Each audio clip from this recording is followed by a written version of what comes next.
Bismillahirrahmanirrahim. Assalamualaikum warahmatullahi wabarakatuh. Alhamdulillahi rabbil alamin. Allahumma salli ala Muhammadin. Subhanaka la ilma lana illa ma 'allamtana innaka antal alimul hakim. La haula wa la quwata illa billahil aliyyil azim.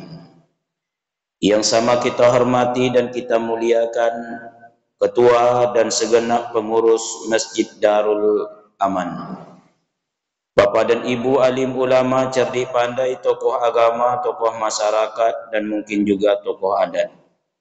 Wabil khusus imam besar masjid kita Darul Aman, yang tidak bisa disebutkan nama dan jabatan satu persatu, yang jelas kecil si rama-rama, besar si jalar-jalar.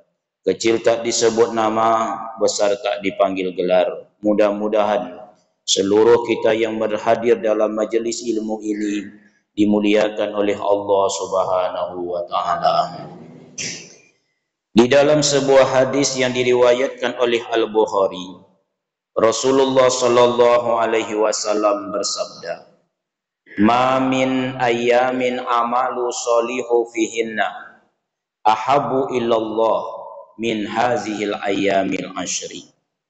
Tidak ada hari-hari yang lebih dicintai oleh Allah bila diisi dengan amal soleh kecuali pada 10 hari ini.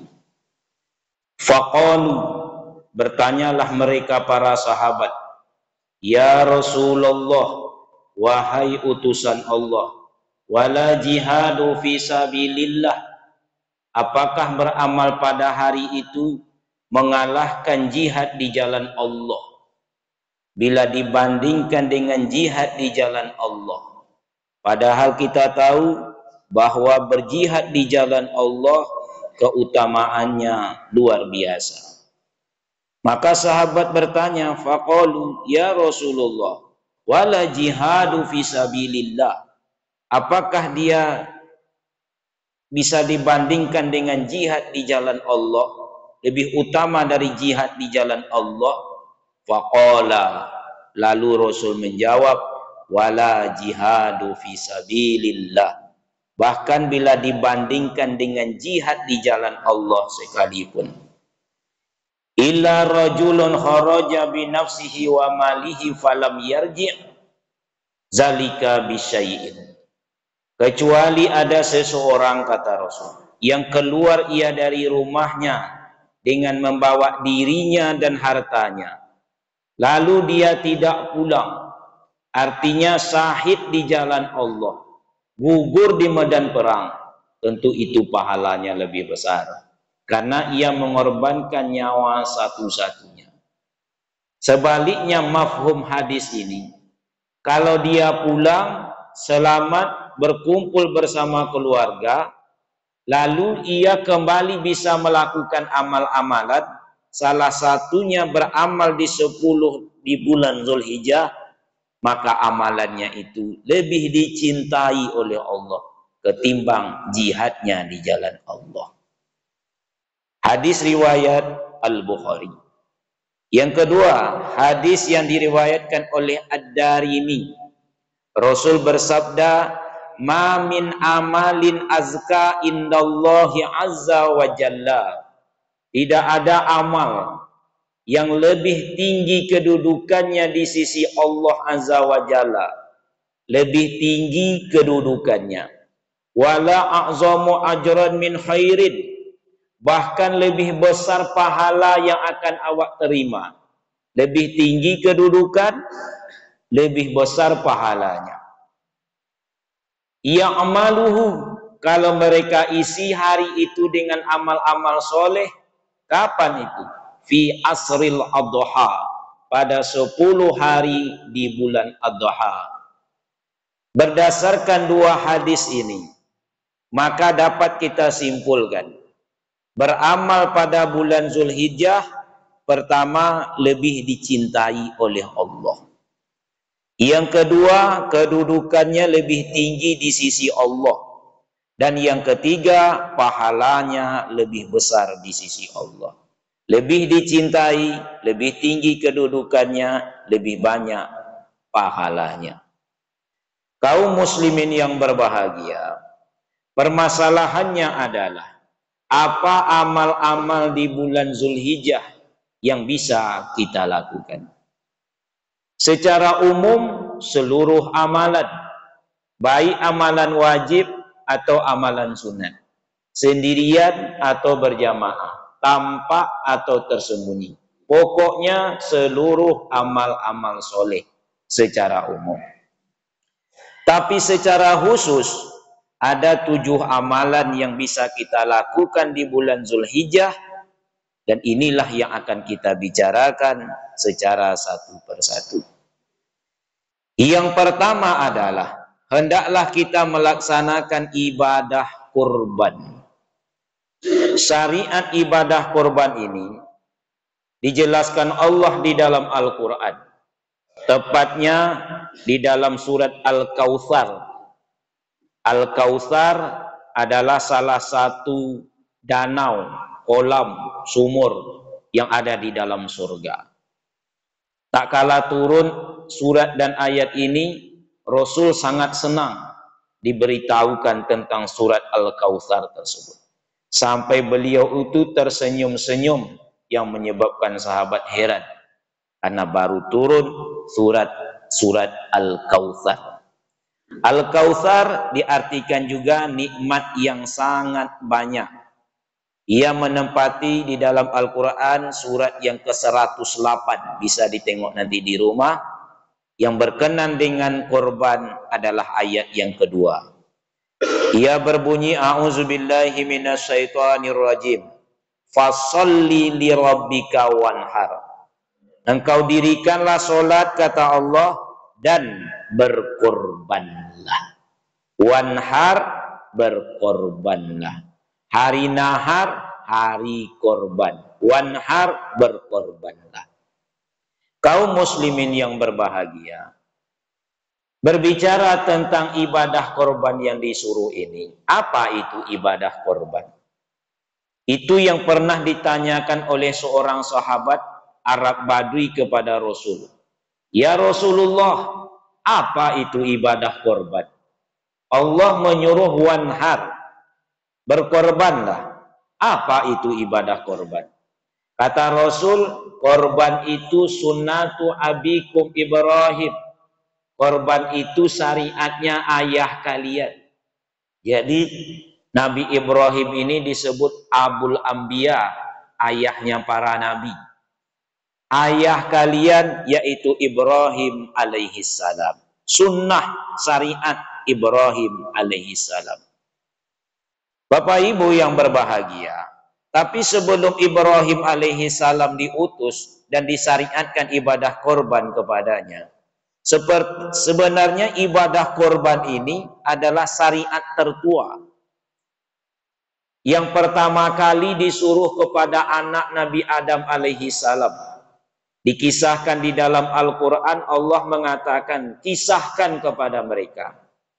Sampaikan kepada orang beriman itu, kata Allah kepada Nabi Muhammad, tentang kisah anak Adam alaihi salam. Di mana yang salah satunya, keduanya mereka berkorban dan salah satunya diterima. Adalah Siti Hawa sejak terusir dari dalam surga dengan Nabi Adam, qul nahbitu minha jami'a, lalu mereka tinggal di muka bumi. Kemudian singkat kata melahirkan anak. Setiap lahir selalu kembar. 2, 2, 2, 2, 2 sampai 10 kali kelahiran. Maka jumlahnya 20. Semuanya kembar. 2, 2, laki-laki perempuan, laki-laki perempuan, laki-laki perempuan sampai 10 kali. Kelahiran ke-11 cuma 1 orang, menjadi nabi, Nabi Sis. Tapi bukan Rasul, nabi. Nabi Sis. Jadi jumlah anak dari Siti Hawa atau Nabi Adam 21 orang. Anak pertama bernama Qabil. Lahir dengan adiknya, sama-sama lahir perempuan, namanya Iklimah. Lahir yang kedua namanya Habil. Adiknya yang bernama Labuda. Kabil Iklimah, Habil Labuda. Setelah keduanya ini, setelah keempatnya ini dewasa, haruslah dinikahkan, harus dikawinkan. Karena fitrah manusia, lelaki senang kepada perempuan, perempuan suka kepada laki-laki. Itu fitrahnya manusia. Jadi kalau ada laki-laki suka sama laki-laki, perempuan sama perempuan, itu di luar fitrah. Namanya LGBT, laki ganteng bini tampan. Itu kepanjangannya tuh Pak. LGBT, laki ganteng bini tampan. Kaum muslimin yang berbahagia, maka harus dinikahkan karena fitrah manusia ini suka. Tapi ke syariat waktu itu tidak boleh sama-sama lahir. Qabil tidak boleh menikah dengan yang sama lahir, adiknya Iklimah. Sama lahir itu tidak boleh menikah. Habil tak boleh menikah dengan adiknya sama lahir, namanya Labuda, tidak boleh juga menikah. Kalau begitu harus disilang. Qabil harus menikah dengan adik dari Habil, namanya Labuda. Nah, bersilang begitu. Sementara Habil harus menikah ke atas, ke kakaknya, adik dari Qabil, namanya Iklimah.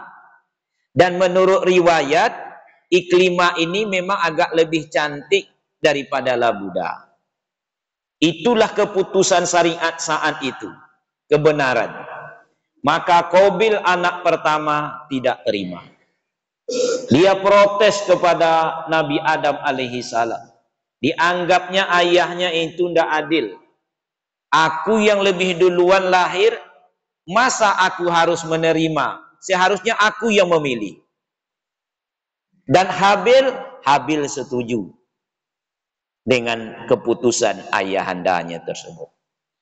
Untuk menguji kebenaran mana yang diterima oleh Allah, mana yang diridhoi oleh Allah, turunlah syariat berkorban ini.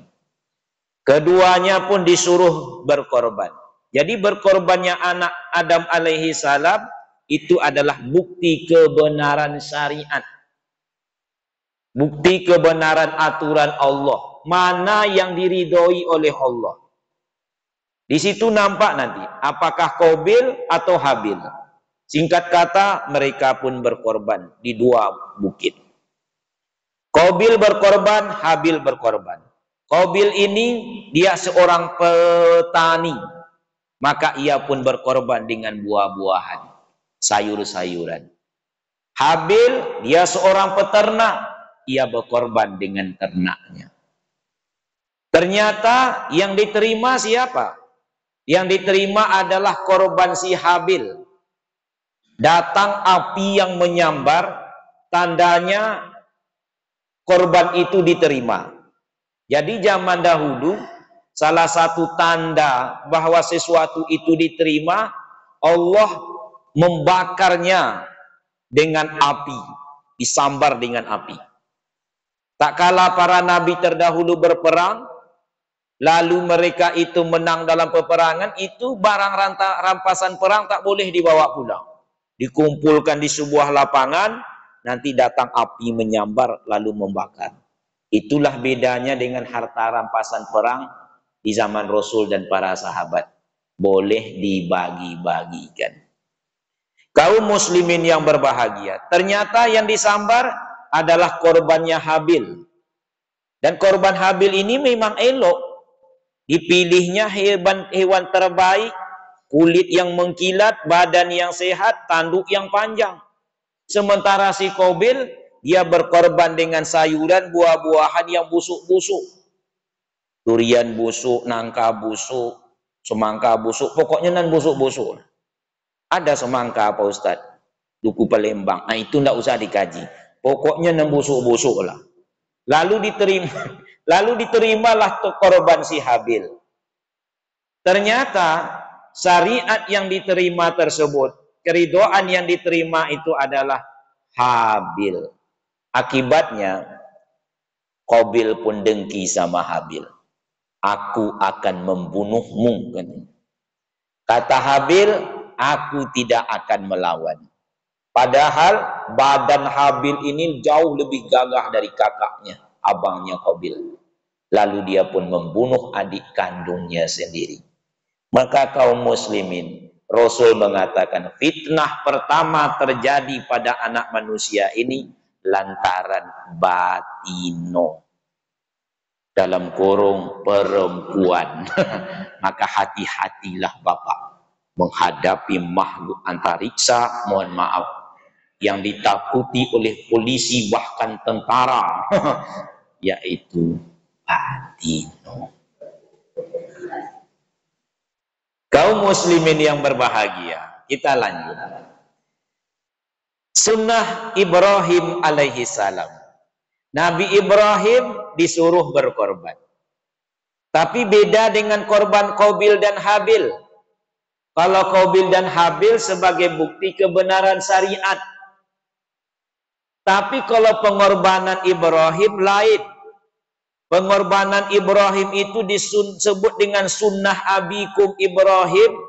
Karena luar biasa. Ungkapan dari rasa kedekatan dan kecintaan kepada Allah. Kita tahu Nabi Ibrahim ini kan disebut dengan Khalilullah, yang selalu didekati, ditemani oleh Allah. Jadi nabi-nabi tertentu itu punya gelar. Kalau Ibrahim Khalilullah, Musa Kalamullah, Isa Ruhullah, Nabi Muhammad Habibullah, kekasih Allah. Nah, Ibrahim Khalilullah, yang selalu ditemani dekat kepada Allah. Bagaimana pengorbanan Ibrahim? Sebenarnya Ibrahim ini memang lambang pengorbanan. Sejak kecil berkorban sampai mati. Sejak kecil sudah berkorban. Dipisahkan dengan orang tua. Diasingkan di dalam gua. Remaja sudah berkorban, bermusuhan dengan orang tua. Azar sang pembuat patung berhala. Dewasa bermusuhan dengan penguasa. Kemudian dibakar hidup-hidup. Setelah menikah, mohon maaf, lambat dapat keturunan. Setelah dapat keturunan, disuruh pula diasingkan di sebuah lembah di antara dua bukit. Setelah berjumpa, pokoknya penuh dengan pengorbanan.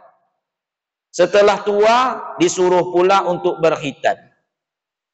Berkhitan ada yang mengatakan sudah berumur 80 tahun. Coba bayangkan Bapak Ibu. Tapi tidak usahlah dibayangkan, berdosa pula. Lah 80 tahun disuruh berkhitan. Dan hitannya tidak dengan alat modern seperti sekarang.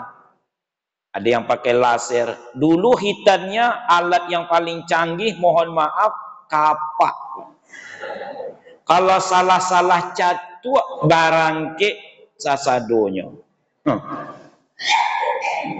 Tapi ini perintah Allah. Berkhitan itu sunnah Nabi Ibrahim, disuruh. Tetap ia lakukan. Punya anak, sudah bertahun-tahun membaca doa Rabbi habli minas solihin. Anugerahkan kepadaku anak yang soleh. Lalu dikabulkan oleh Allah. Begitu lahir, berkorban lagi. Disuruh pula asingkan. Di sebuah lembah yang tak bertuan di antara dua bukit. Sunyi, sepi. Jangankan makanan, air setetes pun tidak ada. Maka Siti Hajar bertanya kepada Ibrahim. Ya Nabi Allah, dengan siapa engkau tinggalkan kami di sini? Ini ibu kalau ditinggalkan suami, baculah kisah itu. Ibu ditinggalkan di rumah, ada kulkas, ada duit, ada ini, ada itu, ada tetangga. Siti Hajar sendirian ditinggalkan. Jadi kalau sekali-kali ditinggalkan, janganlah merajuk betul. Abang poitori, aku tinggal taruh. Siti Hajar ditinggalkan di sebuah lembah tak bertuan. Maka Ibrahim menjawab tanpa memandang ke belakang, kutitipkan kalian bersama Allah. Tidak sanggup awak seperti itu. Besar pengorbanannya. Esok harinya bertahun-tahun akhirnya kembali ke situ, kumpul dengan anak si buah hati belahan jiwa. Setelah berkumpul, malam bermimpi pula. Ya Allah. Pagi dipanggillah Mail. Ismail maksudnya. Iya Dedi. Wah, kan gitu kan. Jangan terlalu tegang suasananya. Kalau bisa Bu, ajarlah anak memanggil orang tuanya sesuai kadar kemampuan ekonomi. Kadang awakku mohon maaf banyak tak tahu diuang Pak. Disuruhlah anak memanggil papi. Papi itu ukurannya turun dari mobil Pajero. Badasi orangnya, papi itu. Dari mobil biasa, papa. Tapi kalau kan mendorong gerobak ke rojo suami, tidak usah tak papi-papi leh. Aku kalau sampai anakku mau manggil papi, ku cokik bawa anak. Rojo anak, ayah cuma mendorong gerobak. Papi, mami, ayah sajalah standarnya. Iya ya. Malam tadi nak ayah bermimpi. Mimpi Rasul adalah wahyu ilahi. Tak sama dengan mimpi awak. Apa mimpinya? Malam tadi ayah melihat Allah menyuruh ayah menyembelih engkau. Emak. Nah, tapi bagaimana pendapatmu? Ayah kerojokan apa enggak nih? Ini masalahnya bukan masalah ayah, masalah nyawamu. Nah, itulah bahasanya Pak. Jadi kalau sudah menyangkut masalah orang banyak, perlu musyawarah. Bule aye dek pambuluh, bule kato dek mufakat. Perlu musyawarah. Nah, bagaimana pendapatmu? Ismail anak yang soleh. Tak sama dengan Mail Upin Ipin yang pemikirannya selalu berjualan 2 singgit. Nampak rambutan orang dijualnya juga. Kemarin hari dulu itu musim kelelawar. Saya nonton Upin Ipin itu terus. Hari dulu tuh Pak. Jadi masuklah kelelawar nih ke rumah Upin Ipin. Lalu akhirnya singkat kata diketahui oleh Mail. Atau Mail, kok kalau dijual bisa kok katanya. Jadi pikirannya selalu jualan terus. Bisnismen. Mail Upin Ipin. 2 singgit. Kaum muslimin, ini Ismail. Bagaimana pendapatmu nak? Ismail mantap menjawab. Ya, kalau itu memang perintah Allah, kerjakan sajalah. Tidak ada takutnya. Kerjakan sajalah. Engkau pasti mendapatkan aku menjadi orang yang sabar. Kaum muslimin bukan sekedar perkataan, memang dikerjakan. Dibawalah Ismail itu ke sebuah tempat. Jadi kalau Bapak umroh ke Mekah Madinah, nampak itu. Masjid kecil itu, tempat penyembelihan Ismail. Awak berjalan di bawah, tuh nampak tuh sebelah kanan depan. Tempat penyembelihan Ismail. Tak kala mereka sudah menyerahkan dirinya kepada Allah. Pelipis kiri, ya pelipis sebelah kiri sebelah kanan Pak. Kiri, Ibrahim bin Ismail sudah sampai ke tanah. Kira-kira betapa perasaan seorang ayah waktu itu? Oh, tak terbayang. Awak diusik aja anak awak sedikit mengamuk awak. Ya, si anu dia apa orang? Tunggu ayah di situ. Nak tentunya siapa Ustadz kok? Kan gitu cicaknya kok Pak. Cicaknya gitu ya. Ini disembelih. Bukan orang lain, awak sendiri. Si buah hati belahan jiwa yang selama ini selalu dalam mutiara doa. Tapi ini perintah Allah. Berkecamuklah antara cinta kepada makhluk dengan cinta kepada Allah. Hari ini pun berkecamuk juga di sini. Cinta kepada duit 2.700.000 dengan cinta kepada bini. Umpamanya ini, kata bininya, ndak usah le bang le, utang Tupperware ku masih banyak, tahun besok aja lah. Apakah Allah sekejam itu? Oh, ndak dong Pak. Allah tuh maha penyayang. Bukan sayang saja, maha penyayang. Sering Allah selamatkan awak dari sebuah musibah, itu lantaran sayangnya lah. Ha. Tapi begitu dia akan sembelih, Allah berfirman, kami ganti sembelihannya itu dengan seekor kibas yang besar. Jadi bapak, ibu, dan saya ndak usah khawatir. Kalau ikut awak berkorban, dipastikan diganti oleh Allah dengan yang lebih baik. Kaum muslimin yang berbahagia, sekarang kita disuruh untuk berkorban. Tapi tidak seperti disuruh kepada Ibrahim. Kalau Ibrahim disuruh menyembelih anak. Kalau awak tidak akan sanggup. Walaupun nama bapak Ibrahim tidak akan sanggup. Nama bini Siti Hajar tidak juga akan sanggup. Anak namanya Ismail tidak akan sanggup. Kalau anak sekarang cobalah Pak. Pagi ini panggil. Iwang, apa ya? Malam tadi ayah bermimpi. Allah menyuruh ayah menyembelih waang. Bapak kira-kira. Ayah pun indak-indak namanya goyah. Ayah ajalah sembelih surang. Ayah kalah tua. Kau anak kini. Dan awak pun tidak akan sanggup. Saya tanyalah sama ibu-ibu, ibunda kami di belakang, ada ndak ibu sanggup menyembelih anak setaat apapun ibu hari ini? Ibrahim anak tunggal, sekarang anak ibu 12 orang. Korbankanlah salah satu. Mau bu? Ndak mau. Kami 12 orang adik-beradik, saya anak paling bungsu. Ibu memelihara anak yatim 5 orang di rumah. Jadi tidak banyak pemeliharaan di rumah. 7 boleh orang. Kaum muslimin, sembelihlah salah satu. Tidak ada yang mau. Kata penitia masjid, 1 orangnya bu, anak tertua. Oh jangan Pak Ustadz, itu anak pertama kami, itu jangan.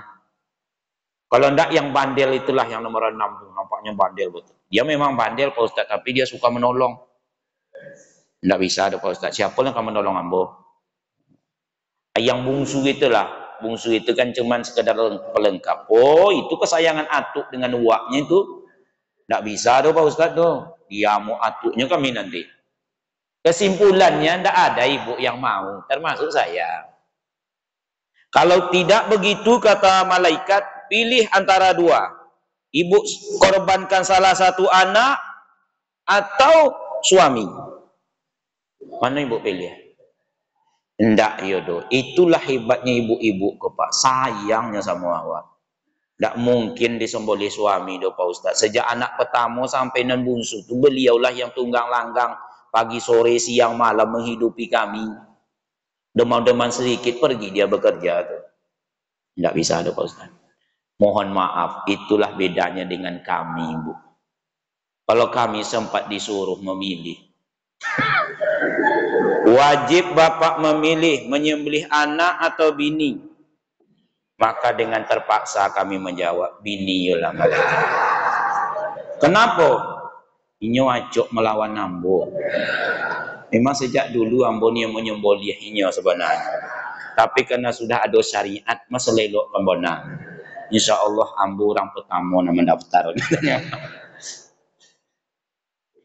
Cuman Allah tidak sekejam itu. Allah menyuruh awak cuman korban sedikit harta. Di masjid awak 2.700.000. Mengapa kita juga disuruh berkorban? Alasan pertama, inna a'tainakal kautsar. Itu alasan pertama. Sesungguhnya kami sudah memberimu nikmat yang sangat banyak. Artinya apa? Ungkapan rasa syukur terhadap nikmat yang selama ini awak terima. Selama ini awak menerima terus. Menerima. Itu makanya isi doa menyembelih, isi doa korban itu. Bismillahi Allahumma minka. Dari engkau nih ya Allah menerima. Walaka. Sekali ini kami serahkan. Tidak perlu banyak. Yang diberikan wa in ta'uddu nikmatallah la tusuha. Kalau coba dihitung-hitung, tidak akan terhitung. Nikmat duduk ini saja Pak puluhan juta nih. Bisa duduk. Masa iya Pak Ustadz? Tengok orang di rumah sakit. Ada yang sebulan, 2 bulan tak bisa duduk. Kenapa Pak tak bisa duduk Pak? Ditengok tanya Pak, saya 9 tahun kerja di rumah sakit. Tidak bisa duduk, ditengok. Biswa segodang tinju. Kalau duduk, ambo melotoh ke bawah sana. Tidak bisa duduk, baru duduk. 6 bulan saya berjumpa pasien yang tidak bisa tidur. Apa tidak nikmat tidur ini Pak? Awak jangankan di tempat tidur. Tompek dan dilarang tidur pun tidur awak. Salah satunya di hari Jumat dan di majelis ilmu. Sebenarnya tidak boleh tidur. Tapi itu nikmat Allah. Makanya saya tidak akan marah kalau ada jamaah tidur.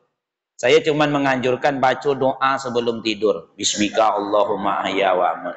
Deko waktu sarapan kami jagokan apa? Saya yakinkan sewaktu sarapan tidak akan tidur. Yakin namun. Nikmatnya sangat banyak, tidak akan terhitung.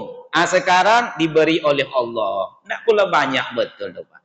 2.700.000. Ungkapan rasa syukur. Sebab kedudukan paling tinggi di sisi Allah kalau bapak dan ibu diangkat. Abdan syakuro. Hamba yang pandai mengungkap syukur. Satu. Yang kedua adalah kita disuruh hari ini berkorban. Ungkapan rasa ketakwaan. Kalau orang jahiliyah dulu juga berkorbannya Pak. Cuman korbannya dia memotong kambing, darahnya itu disiramkan kepada berhala-berhala. Ada berhala itu namanya Mala, Lata, Hubal. Disiramkan. Dagingnya itu digantung-gantungkan.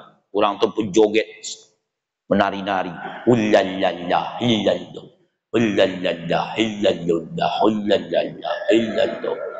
Untuk itu Pak Ustaz, ya kira-kira lah Pak. Ullallallah, illallah. Ullallallah, illallah, ullallallah, illallah. Jangan-jangan Ustaz kok bekas penyembah juga. Mirip mau nanam Pak deh. Ya kira-kira begitulah Bapak Ibu. Maka turunlah firman Allah. Sesungguhnya Allah tidak menengok kepada darah dan dagingnya. Allah menengok ketakwaanmu. Jadi ukurannya sebenarnya adalah ukuran ketakwaan. Orang yang ingin mencapai derajat takwa, maka dia akan berkorban. Takwa ini kan kedudukan juga yang paling tinggi. Inna akramakum indallahi atqakum. Surat Al-Hujurat. Manusia yang paling mulia di sisi Allah, kalau ia sampai ke derajat takwa. Dan takwa bisa diperoleh dengan ikut berkorban. 3. Korban ini ukuran kedekatan kita kepada Allah. Qoroba artinya dekat. Siapa yang ikut berkorban, maka dia dekat kepada Allah. Dekat kepada manusia. Cobalah tengok keakraban kita di hari itu. Dan dekat kepada surga. Orang yang tak mau berkorban, dia akan jauh. Jauh dari Allah, jauh dari manusia, jauh dari surga. Bahkan Rasul mengancam, man kana lahu sa'atan, siapa yang diberi Allah kemampuan untuk berkorban, falam yudoha, walam yudoha, kemudian dia tidak mau melakukan korban itu. Kata Rasul, wala yakrobanna musallana, tidak usah kau dekat-dekat kami. Tidak usah dekat itu ditafsirkan muhadis 3. 1, jangan dekat dengan Rasul dan sahabat sewaktu hadis ini dikeluarkan. Bahasa kasarnya, sana. Kau mampu tapi tidak mau. Sana. Itulah bahasa. Yang kedua, jangan ikut solat hari raya Idul Adha. Tidak usah ikut solat. Dan yang ketiga, jangan dekat masjid dan musola tempat solat didirikan. Saking tak sukanya. Tapi kepada siapa? Orang yang mampu tapi tidak mau. Berbeda dengan orang yang mau tapi tidak mampu. Nah itu tidak masuk. Ini mampu tapi tidak mau. Ukuran kedekatan kepada Allah.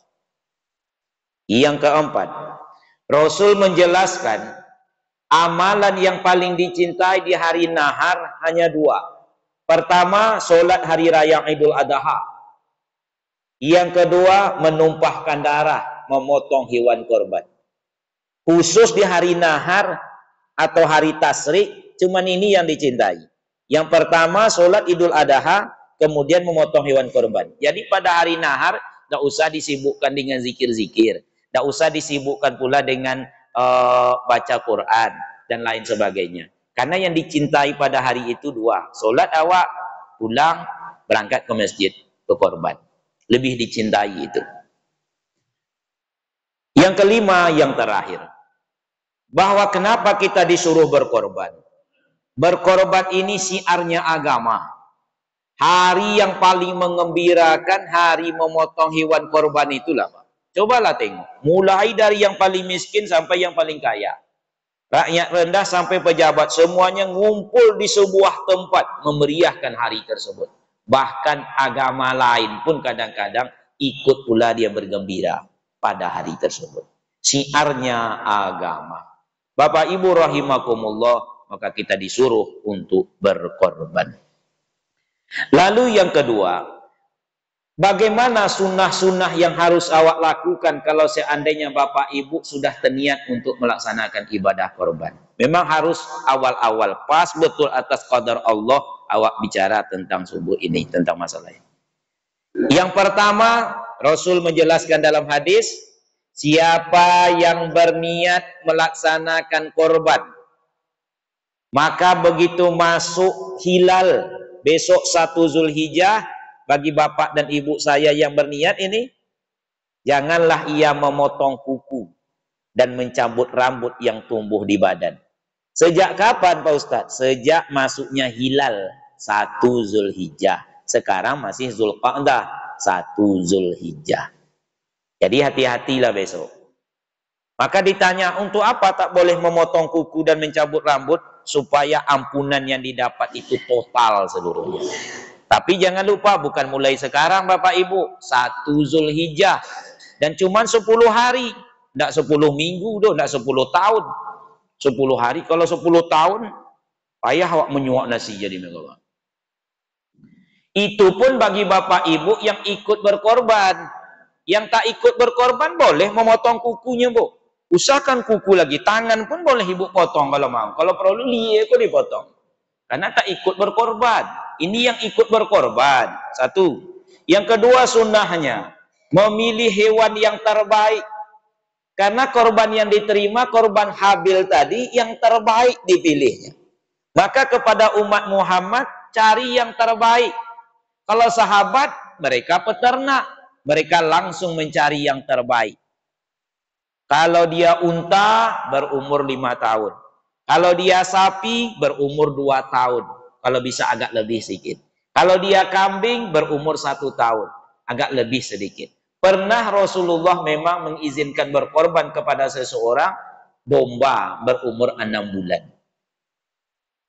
Tapi yang dilazimkan 3 ini. Unta 5 tahun, sapi 2 tahun, dan kambing 1 tahun lebih.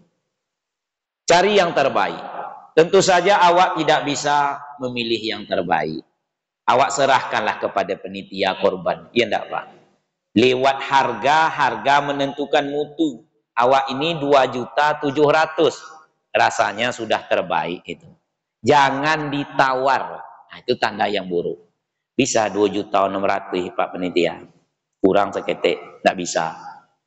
Jangan dibandingkan. Mahalnya lagi tempat kami itu. Berapa, Bu? 2.700.000 Pak Ustaz. Tempat lain tidak sampai segitu. Berapanya, Bu? Cuman 2.699.500. Alah, beda 500 cuman. Kaum muslimin yang berbahagia. 2, memilih hewan yang terbaik. Yang ketiga, janganlah kata Rasul menyembelih hewan yang ada cacat 4 cacat berikut ini. Pertama, buta. Jadi kalau sapi dan kambing itu besok buta, walaupun badannya besar, dagingnya banyak, tak boleh disembelih. Buta, harus komplain kepada penitia. Makanya memilih hewan, nyatakan betul dia tidak buta. Badannya besar, tapi buta.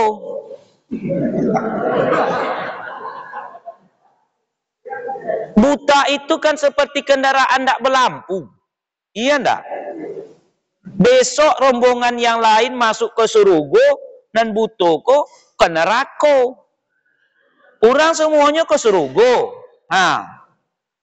Rombongan apa ibu ke neraka? Kenapa kami ke neraka? Kata sapi, ambo kan tak nampak aduh katanya.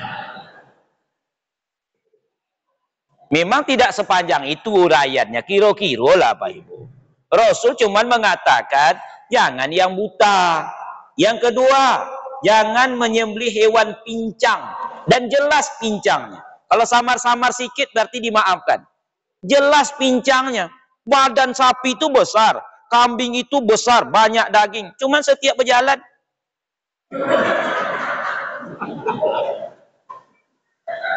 tidak boleh. Awak jangankan lagi seperti itu lenggoknya lagi. Kurang saja angin Honda awak tidak nyaman deh, Pak. Betul tidak, Pak? Bagaimana kalau awak besok naik? Apa tidak tercampak awak dibuatkannya, Pak? Dua. Yang ketiga, jangan menyembelih hewan yang sakit. Hewan sehat itu kan nampaknya, Pak. Mukanya cerah, matanya ya bersih, nyalang, begitu mudah bergerak, enak nampak makannya, lahap. Nah, itu silakan. Yang sakit tak boleh. Bemenung aja. Mata merah, air mata keluar, tarik mata besar, air hidung, air ludah. Tidak mirip betul doh. Ibu hati-hati Bu ya. Jangan bilang undang ustadz yang mirip kambing petang katanya. Ambo coki ibu. Tidak boleh nyembelih hewan sakit. Yang keempat, yang sangat kurus, tak ada sumsumnya, tak ada dagingnya, kurus kerempeng, murah. Apa kambing namanya nanya, Pak? Belum lagi itu, Pak. Nah, tak boleh. Kaum muslimin yang berbahagia. Jadi ini yang ketiga. Hewan terbaik, jangan motong kuku. Hewan terbaik, jangan menyembelih hewan cacat. Yang keempat, ikutlah menyaksikan penyembelihan. Hadisnya, wahai Fatimah, kata Rasul kepada anaknya, saksikanlah penyembelihan hewan kurbanmu. Rasul menyuruh anaknya, panitia mengingatkan awak lewat pengumumannya. Kelompok satu di luar, Pak ya, dibacakan itu. Awak harus datang, tengok sunnah. Nah, lah pas Bang. Kalau mampu, kalau tak mampu ndak usah. Entah karena mampu, tidak mampu karena sakit, kan ada nama penyakitnya mabuk darah. Tak semua awak bisa menengok. Kalau nengok darah pening ibu tuh. Ndak usah pergi lagi. Ini sunnahnya cuman sunan. Nah, jangan dipaksakan. Oh ya Allah, sebenarnya mama ndak tolak menengoknya. Oh Tuhan. Akhirnya ibu tu pula tumbang. Rupanya yang tukang sembelih musuh bebuyutan suami ibu kok. Ah, kesempatan kok katanya. Bertambah lagi yang korban Masjid Al-Marsad, jadi Masjid Darul Aman. Yang kedua, yang mampu di sini kalau terjangkau. Bapak ibu umpamanya berkorban di kampung, bolehnya Pak. Di kampung kami miskin betul Pak Ustaz. Tidak ada orang berkorban. Kirim saja di sana. Boleh, tidak apa-apa. Silakanlah. Nah, cuma tak dapat sunnahnya menyaksikan. Tidak apa-apa. Jangan pula memaksakan diri pergi ke sana. Bapak tinggal di Pekanbaru. Sementara kampung di pesisir selatan ini, Bang. Ujung dari Sumatera Barat. Nah, pulang pula sekeluarga. Padahal kambing yang akan disembelih ketek mana Bapak. Nah, enggak usah lagi mubazir namanya itu. Kemudian apa sunnahnya lagi? Yaitu hendaklah awak bertakbir, memeriahkan penyembelihan dengan gema takbir. Allahu Akbar, Allahu Akbar, Allahu Akbar. Jangan diam, bertakbir. Yang keenam, yaitu membaca doa. Si penyembelih, penjagal itu membaca doa sembelih. Bismillahi Allahu Akbar. Ya enggak? Disembelihnya, dibacanya nama-nama si anu. Nah, kalau awak tidak itu yang dibaca. Awak membaca Bismillahi Allahumma minka walaka. Saya ulangi, Allahumma minka walaka. Sekali lagi, Allahumma minka walaka. Itu doa orang yang berkorban. Pendek memang, tapi karena jarang awak baca, susah mengingatnya. Ada yang panjang, mudah mengingatnya. Mana itu doa iftitah? Inna solati wa nusuki. Sesungguhnya solatku, nusuki itu korbanku. Wa mahyaya wa mamati lillahi rabbil alamin. La syarikalahu wa bizalika umirtu wa ana awalul muslimin. Akau muslimin itu doa berkorban. Jangan menggosipkan hewan yang sedang disembelih. Keteknya leh.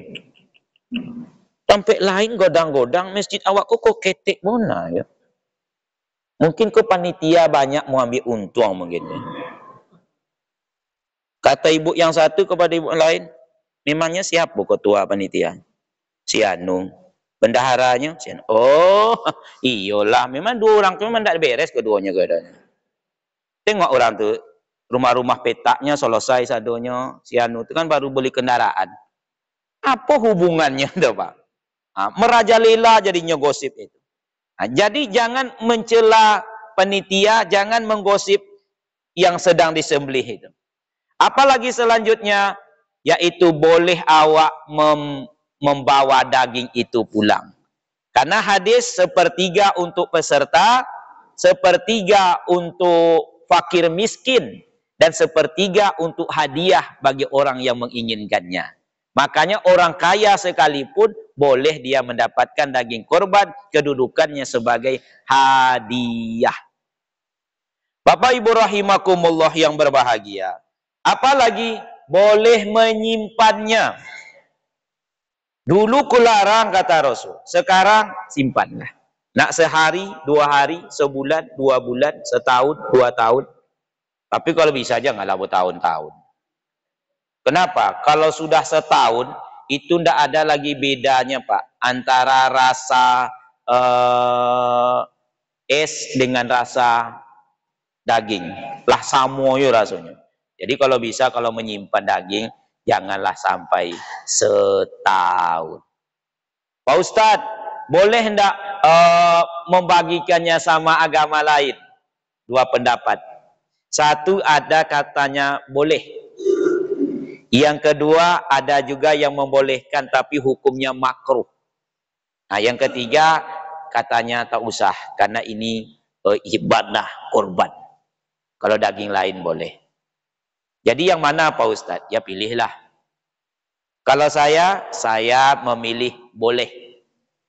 Alasannya selagi dia miskin, membutuhkan, boleh. Jadi awak memberinya karena kemanusiaan. Boleh.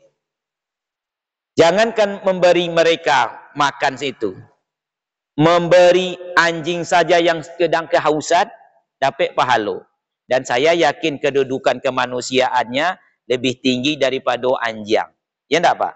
Seorang perempuan Bani Israel diampuni dosanya oleh Allah lantaran menolong seekor anjing yang sedang kehausan. Jadi orang itu boleh memakan daging korban kita. Yang tak boleh awak memakan daging korban orang tu. Nah, tak boleh itu. Umpamanya diantarnya ke rumah B1, B2, kalau bisa tak usah. Tapi kalau Pak Nio terserah apa lah. Karena kan ada hukumnya harus awak pilih halal atau haram. Bapak Ibu rahimakumullah yang berbahagia, maka kita disuruh untuk berkorban. Mudah-mudahan kaum muslimin Olah, kita bisa memahami yang terbaik, bisa mengamalkan dalam kehidupan sehari-hari. Ya Allah, ya, mudah-mudahan kita bisa melaksanakan ibadah korban. Berkorbanlah dan mudah-mudahan Allah mudahkan. Kalau kita tunggu tahun besok, belum tentu hidup kita sampai. Walaupun awak mampu, belum tentu ada kesempatan. Jangan lupa, perkara yang paling awak sesali di dalam kubur cuma satu ini. Dulu tak bisa bersedekah. Robbi, laula akhirtani ila ajalin qarib fa asaddaqo wa akum minas solihin. Ya Allah, kalau kayak ginilah bentuk kematian itu, tundalah kematian kami walau hanya sesaat, kami akan bersedekah dan berusaha menjadi orang soleh. Kalau sudah di situ, tentu sesal dahulu pendapatan, sesal kemudian tak berguna. Selamat menunaikan ibadah yang dicintai, yang pahalanya sangat tinggi, disukai oleh Allah Subhanahu wa taala, yaitu ibadah kurban. Apalagi amalan-amalan lain, insya Allah kita sambung pada pertemuan yang akan datang. Kita tutup dengan membaca doa kifarah majelis. Subhanaka Allahumma wa bihamdika asyhadu an la ilaha illa anta astaghfiruka wa atubu ilaik. Assalamualaikum warahmatullahi wabarakatuh. Terima kasih banyak disampaikan kepada kalian.